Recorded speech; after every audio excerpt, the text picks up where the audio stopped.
The following program may contain coarse language, violence, nudity, mature subject matter, or scenes which may not be suitable for all viewers. Viewer discretion is advised. All Hit Radio.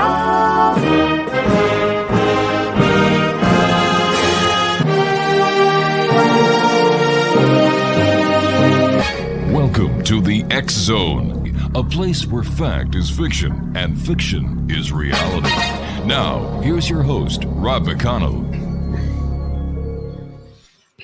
And welcome back, everyone. This is the X Zone. I am Rob McConnell. We had previously scheduled in the hour preceding this hour, Anthony Mark Rains.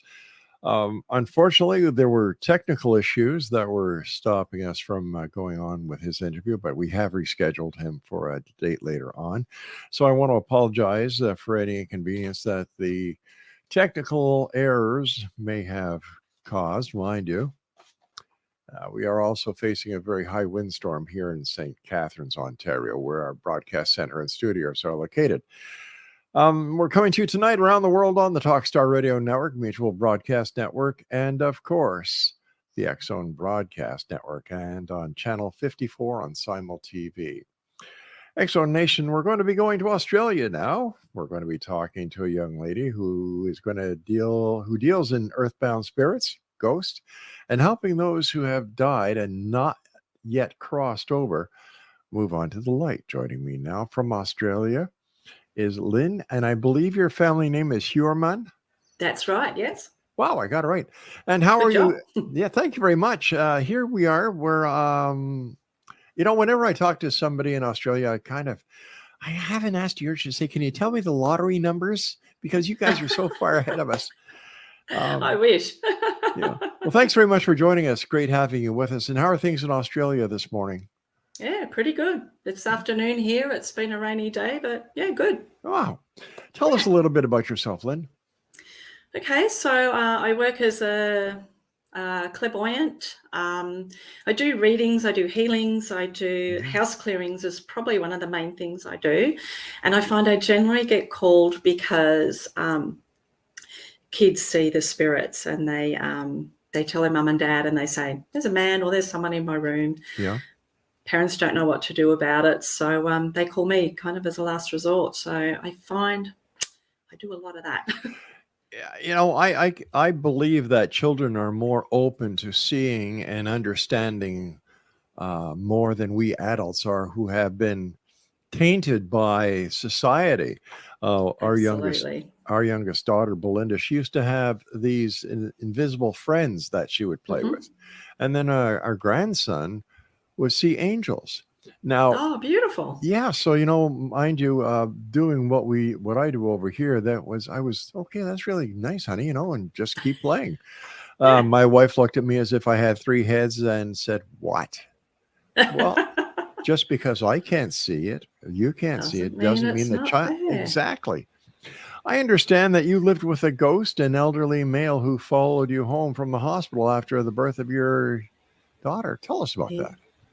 He did. So my daughter Jade was born. This is in 1993. So I went into the hospital. It was quite a extended labor, but then she finally came because she was 4 weeks early. She got whisked away to go to the neonatal intensive care unit, and I was left in the delivery suite going, so what just happened? Nurse popped in and said, hey, your mum's out in the waiting room. Shall I send her in? I said, yeah, that'd be great. So she went out to get mum, and a few minutes later, the big double doors of the delivery suite opened, and I thought, oh, it's mum. I said, oh, hey, mum, is that you? The doors shut. No one was there. So I thought, okay, that's interesting. I felt like there was a presence around, but it wasn't my mum. Anyway, my mum came in and, everything was fine. Then I went back to my room, and I noticed over the next few days, I just felt like there was, you feel like you're being watched. Yeah. You just feel like there's someone there. And so I was feeling that, and I thought, maybe because I'm in a hospital, there's lots of people around. But I noticed I'd be sitting in the room, and all of a sudden the curtains on the window would open like someone was looking out the window. But we're in a hospital, we're 8 floors up and all the doors are bolted shut. So there's no breeze actually coming in through the window. So I thought, okay, that's strange. And then my daughter's dummy would go missing. It would be in the cot and I'd go into the bathroom. It'd be sitting on the sink. And I think, what's going on? Thinking it was a spare, I'd come back and put it down and no. And I thought, oh, all these weird, strange things. And then on about the 3rd day, I was feeding Jade in the middle of the night and I felt the presence. I thought, oh, okay, there it is again. And next thing, the bed dented down. I thought, okay, someone's sitting on my bed. I didn't feel like they wanted to hurt me, but I was very creeped out at the fact I can't see what or who or whatever is sitting there. So I thought, wow, this is really strange. Anyway, we're in hospital for a couple of weeks and then I'd had enough of being creeped out most nights. So we went home and first night I thought, oh, great, sleep in my own bed. I've got my baby home. This is great. And the first feeding that I had to do, it was about 10 o'clock at night. I went into her room. I felt the presence straight away. She had a mobile above her bed with like little things hanging off it. And it was quite a still night. It was in January, which is hot for us over here. It was quite a still, muggy night. And I just remember, like someone hit it and it just started shaking. I thought, okay, the window's shut. What's going on? So I was feeling very uncomfortable. I went out into the lounge room and sat down. And as I sat down on the couch next to me, there was an indent of obviously someone sitting next to me. So I was very creeped out again. I had at that time a German Shepherd crossed dog. So he was a big, very awesome dog and he was very protective of me. So after I fed my daughter, I thought, I'm just going to bring the dog in to see if it's okay and if this is a threatening thing and what should I do. So I brought the dog in. The dog kind of come in and sat down and looked at me, gave him a pat, looked at the space kind of up and down and then just sat down like everything was okay. So I thought, all right, so it doesn't mean me harm, but very, very creepy all the same. It was about a year later, I went to a friend of ours who was a clairvoyant and I walked in just to have a reading and she said, you've got an earthbound spirit with you. And this was the first I'd heard of that term earthbound spirit. And I went, oh, okay, what does that mean? She said, when you're in hospital, she said an elderly gentleman who had cancer died the same time your daughter was born. He got lost and was walking around the hospital. Apparently when you have a baby, there's a lot of light around. So he's come in to the light where Jade was born instead of going into his own light. So, yeah, he come home and spent a year with us. She moved him on. That was the first time I sort of heard about you can, create a doorway and you can cross them over, that sort of thing. So I found that quite fascinating. And from when she moved him on, we never had any problems again. But, yeah, he was quiet. He was always around. I could always feel him. I ended up starting to talk to him and saying, hey, how you going? What's happening? And, he always moved things around. But he was always around Jade. And I felt putting her into the room in the nursery at night and knowing he was there, it felt okay, even though it was weird. I know that sounds strange, but I just didn't feel there was any harm, but it was just weird. I couldn't see or know who it was. So that was kind of my big experience with ghosts.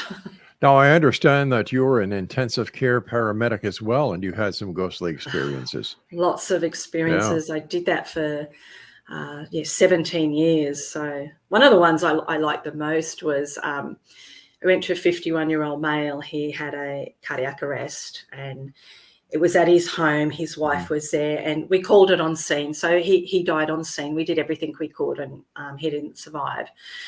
And his wife was devastated. She was standing next to me and then she literally leaned over him and said, there's so much I want to tell him. I'm not ready for him to be gone yet.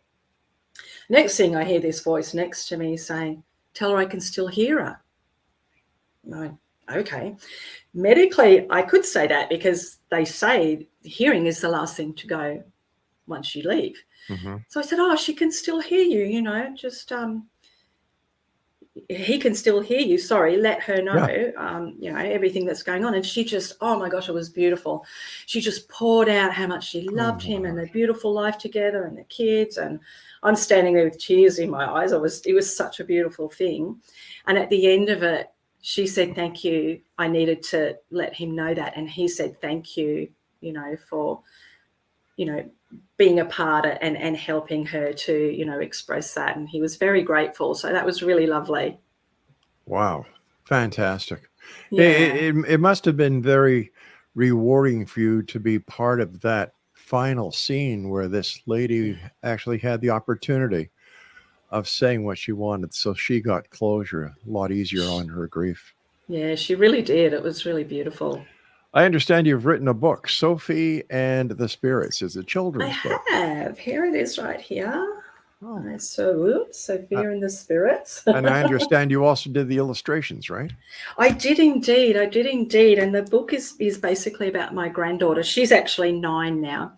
But when she was very young, she had a lot of experiences with spirits. And she would, one of the things that happened very early on is she was only,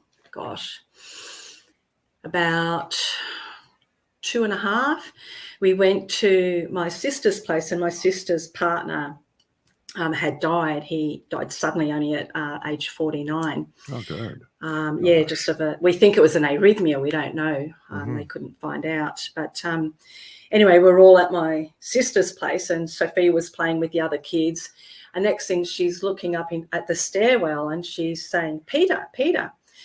She was only 18 months old when Peter died, so she didn't really remember him. But the kids were freaked out. They come and got me and my sister, and we stood on the stairs, and we were standing there. And Peter, my brother-in-law, was a very funny guy, and I could just feel him standing there, doing faces and dancing around, and she's laughing, and she's going, Peter, and she's laughing. Yeah. I said, we know you're here, Peter. We know you're here. I couldn't see him at that time, but I could really feel his essence around, and that was really beautiful. So that was, a deceased loved one where she could connect with them. She used to connect with my mum too. She'd get sick and she'd say, Nanny over here, which I'm her nan, but this is like her other nanny, which she never met. And when she was sick, she would always say, Nanny's here, and she'd point. So that was nice. But she's had some scary experiences too. And that's why I wanted to write the book, because a lot of the kids that I deal with, whose houses I go to are scared. They're seeing monsters. They're seeing, dark shadows in their room. They're seeing earthbound spirits who, the people who have died and haven't crossed over, they don't feel good. They feel like they did just before they died. And they haven't crossed over generally because it might be trauma, it might be unfinished business, they might have addictions, that sort of thing. So they don't feel too good. And she had an experience with an earthbound spirit.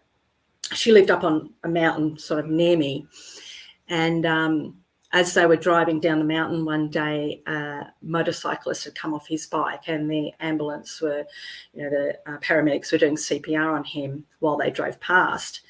And later that night, Sophia was terrified, and she started saying, man, to her mum, man in my room. And she was looking in the corner, absolutely terrified. So her mum rang me, and I could see in my mind's eye, I said, there's a guy there in like a helmet and like leathers, like a motorbike rider. And Jay said, oh my gosh, that's what happened today. We drove past someone who was getting CPR. So obviously he died on scene for whatever reason, saw Sophia's light. She's got a very bright light, jumped in the car and went home with them. But yeah, unfortunately it really scared her. Luckily, I, by that stage, learnt how to remove them remotely. So I was able to, move the spirit on for them, and everything was okay. So, oh, that's great. Yeah. You and I have to take a short break, Lynn. Please stand by. Exonation. Our guest this hour is LYNNE HEUERMANN. She's in Australia, and her website is angelspeak.com.au, and we'll both be back on the other side of this very short break. Don't go away. Exonation. LYNNE HEUERMANN is our special guest. Her website is angelspeak.com.au. So is an earthbound spirit, is it a ghost? Is it a spirit, or a spirit ghost the same thing? I use the terms interchangeably, so Okay. ghost or earthbound spirit. To me, it's the same thing. If it's deceased loved one, I think that's someone who's crossed over into the light. But yeah, earthbound, ghost, same thing. Why do you think that they remain here? Could it be trauma? Could it be the misdirection of the light that a child brings to the that the spirits or ghosts are able to see? Or is it that they say, I don't want to go yet? Yeah. Some people, it's really sudden, and they may have unfinished business. They may, if it's sudden and traumatic, they might not know they're actually dead, their body's dead, because, you can leave your body and get up and walk away and go, whoa, what's going on? And then try and communicate with people, in the 3D, in the physical, right. And it's difficult. So, yeah. Or they could be, I've noticed quite a few alcoholics, illicit drug users who just want the fix. And they don't want to, I can see the light, so what? I just need a fix. And you'll see alcoholics, there's a lot of them around pubs and clubs, and, where they'll attach into your energies and try and merge with your energies to try and get that fix again. So yeah, there's many reasons as to. So how would one extricate a spirit that is not wanted in somebody's house? So what I do is I create the light. So I just visualize a doorway of light, and then I connect in and talk to the spirits. So I'm lucky.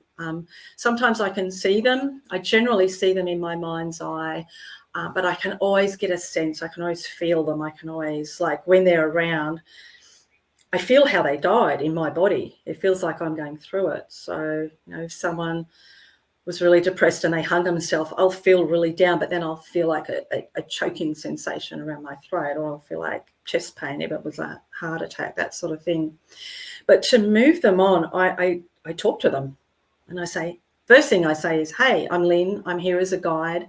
I'm here to help you get home. You're stuck. You're lost in the lower fourth dimension, and you can't be here anymore. It's not good for you. It's not good for the people you're around.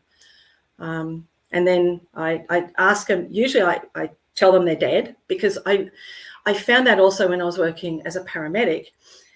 When someone dies, you don't say that to the people, oh, they've passed on, because people say, okay, so what do we do now? Do you know what I mean? Right. You got to say, they're dead. And then people go, whoa, hang on a minute, what? So I always say that. I say, look, your physical body is dead. Obviously you're not, because you're still here with us. So once I kind of done that little bit of a shock, most of the time they know, I ask them to look into the light, and I say, who's there waiting for you? Because there's always loved ones waiting. I also say there's no punishment, there's no judgment on the other side. It doesn't matter what you did here, you can go to the other side. And usually a lot of them are just, oh wow, okay, that's great, let's go. Some absolutely don't want to, and they've got free will. That is not a problem at all. So what I do is, because I work with the angelic realms, hence the angels speak, I then ask the spirit, I say, turn around, look behind you, because usually they're so focused on people and us and what we're doing, they don't know they've got their angels, their guides, everyone behind them. So I say to the spirits, if they're not ready, that's fine. But I say, look behind you, there's your team's behind you. You've got, angels and guides, etc. behind you. When they turn around, they can suddenly connect with their team. And I say, you need to go with these guys.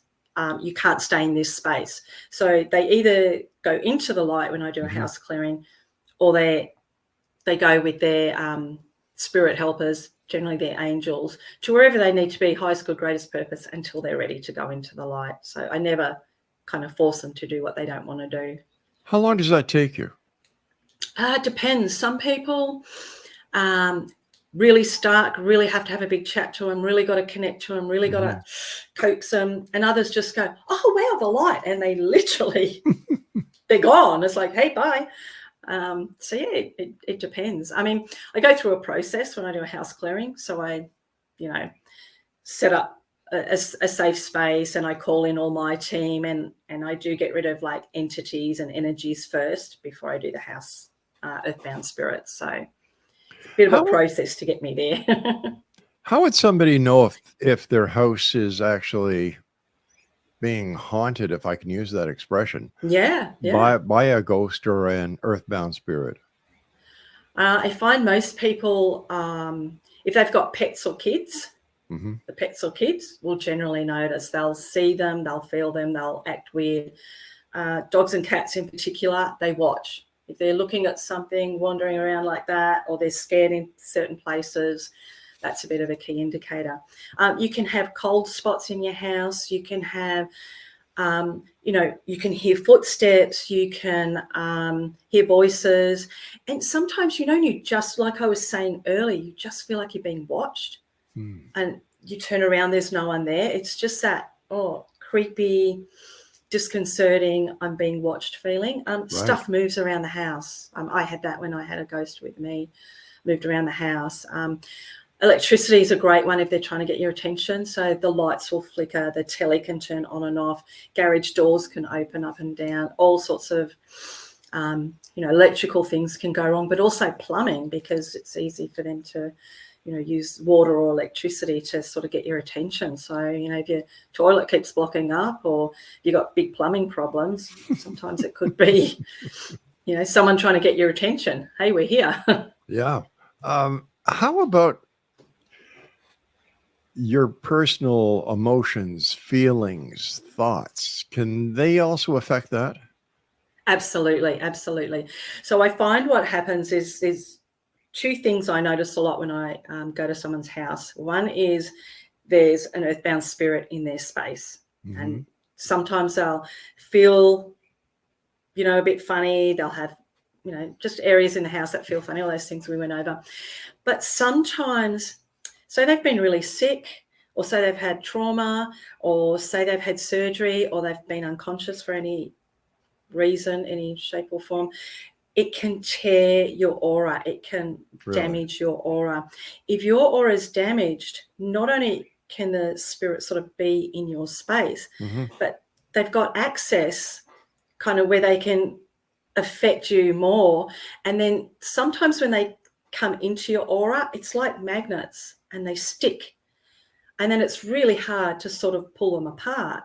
So when that happens, you notice, like I was saying earlier, if someone died from, say, having a heart attack, you might start getting chest pain, you might start getting short of breath, you might feel dizzy, or you might start getting sick for no apparent reason. And when you go to the doctor says everything's fine, all your tests are okay, but you're going, but I've got these symptoms, and no one can find out what's going on.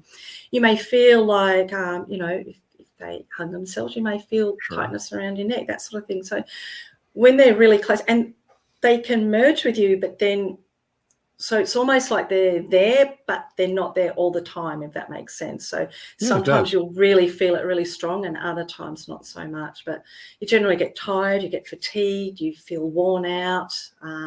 Things start, because they need our energy to survive, they're sort of tapping into your energy source. So you're kind of running a bit lower. So things just don't go as well. It can be really frustrating. It can happen at work. It can happen at home. It can happen with your relationships. So it can affect every area of your life. And the longer they're there, the worse it gets. I would imagine so. Is that what they call a walk-in? No, a walk-in is when the person doesn't want to be in their body anymore. Okay. And they're thinking of suicide. Ooh. And then another spirit says, hey, I don't want to go through the whole growing up process. I'll take your body. And it's like on a soul level, they go, yeah, that's great. And they'll do a swap. But generally when you have a walk-in, someone will be really down, depressed, and, really bad. And all of a sudden, and I need to do this and this. And they're a totally different personality. So that's, walk-ins are very interesting. Something that we're hearing a lot about lately are these shadow people or shadow figures. Oh, yes. They're quite common, unfortunately. Really? Yeah. How I look at it is we're 3D, we're kind of in this bandwidth, Mm-hmm. and then you go up the frequencies or down the frequencies. So when you go up, you've got kind of the earthbound spirits, but then you've got deceased loved ones, guides, angels, ascended masters, etc., etc. Right. You've got the same on the other side, because the Earth is polarized. So for everything we have good, we kind of have the flip side of that as well. So, you can have the little trickster spirits, but they're all negative. They're all, I call these ones entities, but entity just means you don't have a body. But these are the ones that are more parasitic. They want to drain your energy. And it goes all the way down to the demonic. So the demonic, the jinn, they're kind of like the worst of the worst. Shadow beings, they're quite down there. They have intelligence. And what they do is they will, if they're around you, they will trigger you to have certain emotions. So whether that's anger, depression, fear. So say it's fear, you're lying in your bed at night, having a nice sleep, suddenly you wake up and you get a sense something's around and you suddenly get fearful, and that being will come close to you because the closer it gets, the more fearful you feel. Or it'll knock things over, or it'll do something to make you fearful. And then what it does is when you release that energy, it feeds on that energy. And so it's it's kind of like a downward spiral. When they're around, they're really nasty, those ones. It's like an energy vampire. Yeah, absolutely. Wow. Absolutely. So how would you get rid of these? The same way as you would any other spirit? No. So earthbound spirits Mm-hmm. or ghosts, I send them to the light. To the light, yeah. Yeah. If it's an entity, I go through a process which my guides and angels have been teaching me over the years, and I bring in, certain archangels and guides and that sort of thing, and then I bring the entity into that space, and I don't tune into the entity. I don't want to attach my energy to it. Right. So I get shown what it is, and if it's attached to a person, they show me how they're attaching to it and how that being is sort of, how it's operating with the person it's attached to, or if it's in the house, what it's doing. And then what I do is I ask that they be removed, transmuted, or integrated into whatever. Always highest good, greatest purpose. I never banished anything to hell. I just don't believe in that. Highest good, greatest purpose. So wherever they need to be, they need to be. But I use things like the Lord's Prayer. I find that really, really powerful in helping to release these beings and shift and move them to where they need to be. Yeah. That is a powerful prayer. Yeah, I love that one. And St. Michael's Prayer is pretty good too. Mm-hmm. So, yeah. You touched very briefly on demons. Yeah. Are demons more active these days than they were, let's say, 5-10 years ago? I would say yes, but I would also say in my line of work, I find certain people are attracted to certain things. Right. And I've had only a handful of cases that are demonic. So I don't really deal with them a lot. If I do come across it, I generally refer them on. I'll do what I can, but then refer them on to the Catholic Church to perform an exorcism. They are really difficult to shift and move, and it's not really my sphere. But yeah, I just feel there's a lot of negative stuff sort of coming out of the planet at the moment. I feel with the higher frequencies that are coming into the planet, the ascension, everything's shifting and moving. I find the stuff that was like well hidden and could live in that space because of the high frequency energies. I feel like it's in our faces now. And the other thing is people are more open. People are more aware. People that could live with a ghost before are suddenly going, whoa, hang on, there's something in my space. What's going on? And it makes them uncomfortable. So I am finding that a lot. Now, you were saying before that these ghost spirits and especially the shadow people go towards people to get their energy, right? Yeah. Okay, now with the amount of Bluetooth devices, the amount of cell phones that we have, is this also bringing more contact between the other side and this side? Do you know what? Honestly, I haven't really thought about it, but it makes sense. Yeah, It makes sense. The thing with the EMF is that it is messing our aura, so we're not as sure. protected as what we were before. All right, please stand by, Lynn. You and I have to take our break. And Exonation LYNNE HEUERMANN is our special guest. She is an angel lady. She speaks to angels. Her website is angelspeak.com.au. And we'll both be back after this short break. Whatever you do, don't go away. And welcome back, everyone. LYNNE HEUERMANN is our special guest. Her website is angelspeak.com.au. Lynn, how did you get involved with the angels? The angels. I don't know. I've just always been fascinated with them. And when I was, I think it was year 2000, I did a Reiki course, and I found it really opened me up. And then I did some angel readings. I got the card deck. Yeah. I actually went into a bookshop one day. It was quite funny. And Doreen Virtue's book and card deck were kind of sitting next to each other. And I had $20 to my name. I thought, I can't afford it. It was $20. I thought I'll keep it. I went away. And I felt like I got drawn back in, and I walked away, and I come back in, I walked away, and I thought, and then I was standing there looking at it, about to pick it up. And the angel cards literally fell off the shelf, and I went, okay, that's a sign. So I picked them up, and I got the things together, and I started doing angel card readings, and I just loved it. So do you talk to the angels as well? Yeah. And I would imagine in your line of work, Archangel Michael would be one of your biggest allies. I never do any of this work without him. He's just amazing. He's got the shield and the sword. He's got warrior angels as well. So I find, and I tell people, and if I'm doing trainings and that sort of thing, it's like always call in at least Archangel Michael to protect yourself. And isn't another one that works closely with people who do your type of work, Archangel Ariel?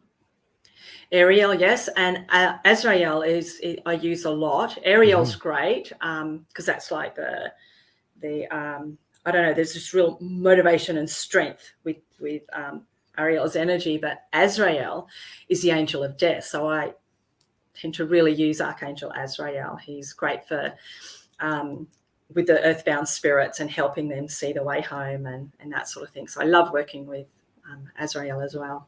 When you're working with people who contact you for your help, and what kind of questions do you get asked, or what is one of the more popular reasons for people calling you? So let's see.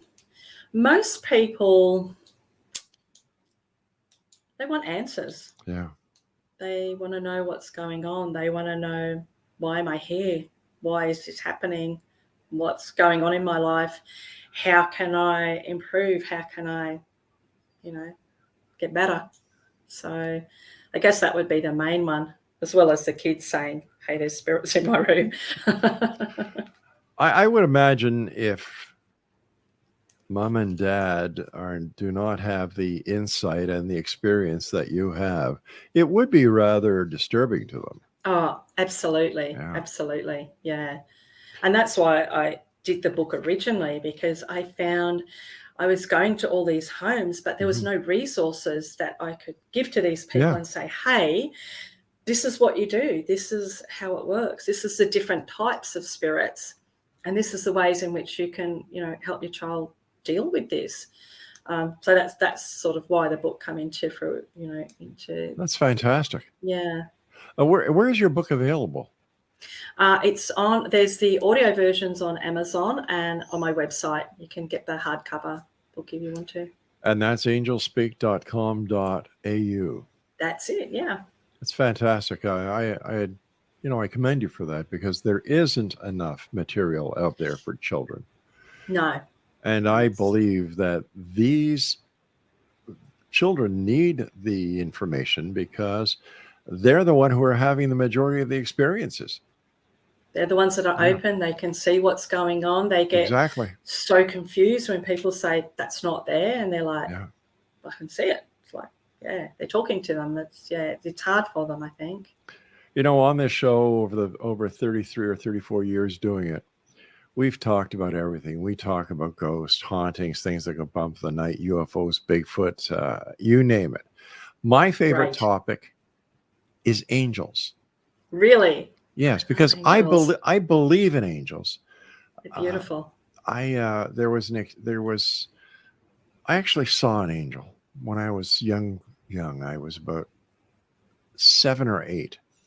Wow. Do you remember in the early days, the children's baby food used to come in the tin cans?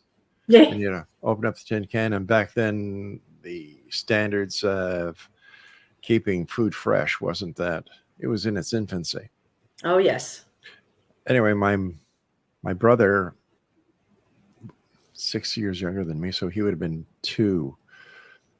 My mother gave him this baby food from the tin can, and it was bad, and my brother was violently ill. Ptomaine poisoning was setting in.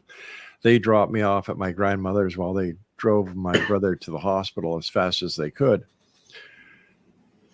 We were waiting at my grandmother's, and my grandmother, God bless her, she called all the family members to come to the house because everybody was expecting the worst. Yeah.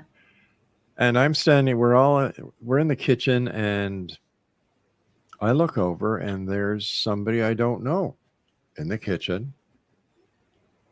Very warm, very loving essence coming from him. And the message I was getting was, everything's going to be okay. It's okay. So I guess my grandmother and uncle caught me looking in the direction of the pantry where I was looking and seeing this person. Yeah. And my grandma says, Bobby, what are you looking at? And I said, that man over there. And when I turned to see the man, he was gone. Oh, wow. And my grandmother said, tell me about it. I said, well, he was there. He was very kind. I thought he was a friend here, and he told me that everything was going to be okay. As soon as I said that, the phone rang. It was my mother from the hospital saying that my brother had turned the corner and he was going to be okay. Beautiful. And when I was on the police force, we responded to many emergency calls. Mm-hmm. A few of them, people would always ask who that Good Samaritan was who stopped and was helping them. Yep. And they could never be found. Yep. So how can anyone deny the existence of angels? Exactly. Like what's on the top of the Christmas tree? An angel. An angel. Who, to me, it's a no-brainer. Hey, UFOs, Bigfoot, hey, don't say anything wrong about angels in my book, on my show. Doesn't work.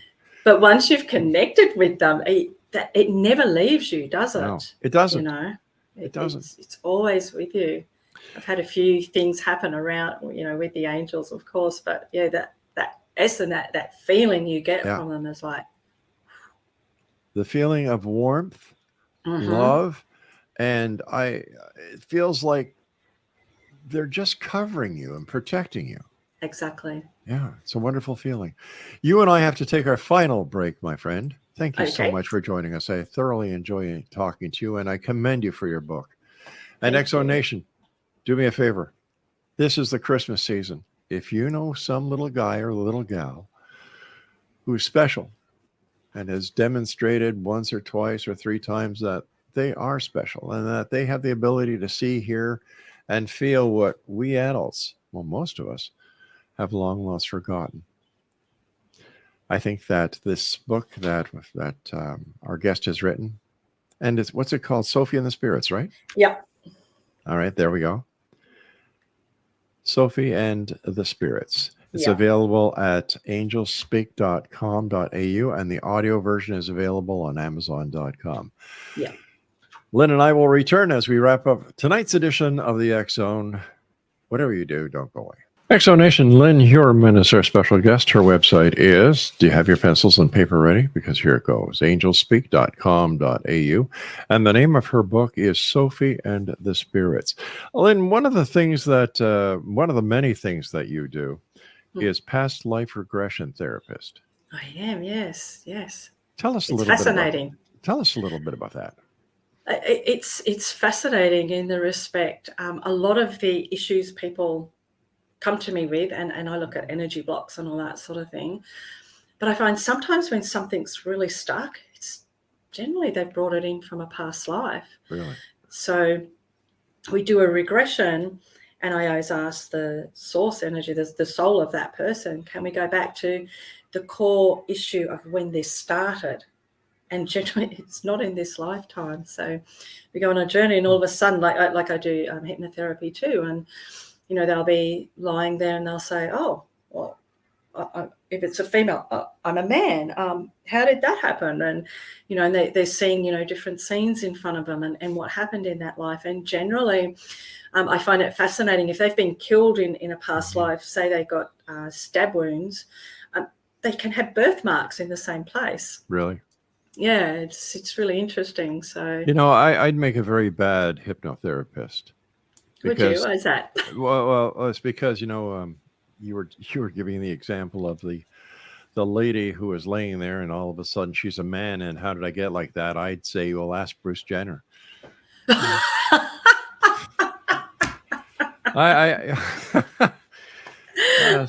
Sometimes my mind goes where it should. I love that. That's funny. We've come to that time where we nearly have to say so long for now. But what is your message that you would like to leave with the X-Zone Nation tonight, Lynn? Trust that there's more than just yourself. We are never ever alone. We have angels with us. We have guides. We have these beautiful beings that are there just wanting to help, and we've got free will. So they're sitting there watching us go through life and going, oh, I could have helped with that. Oh, why didn't you ask me about that? Do you know what I mean? It's like, yes. Ask them. Nothing's too big or too small. They're there waiting. So tap into that beautiful resource. And let our listeners know how they can contact you for an angel reading or for any of the great work that you do. Even though you're in Australia, we have Zoom. We have all these different types of video conferencing. Yeah. I've got Zoom. I've got Skype. All sorts. And, they can contact me on the website. Whatever's easier. And that's at www.angelsspeak.com.au. Yeah. Lynn, thank you so much for joining us. It's been a great pleasure talking to you. I love your book idea, and I wish you all the success in the world, and may the angels always be with you.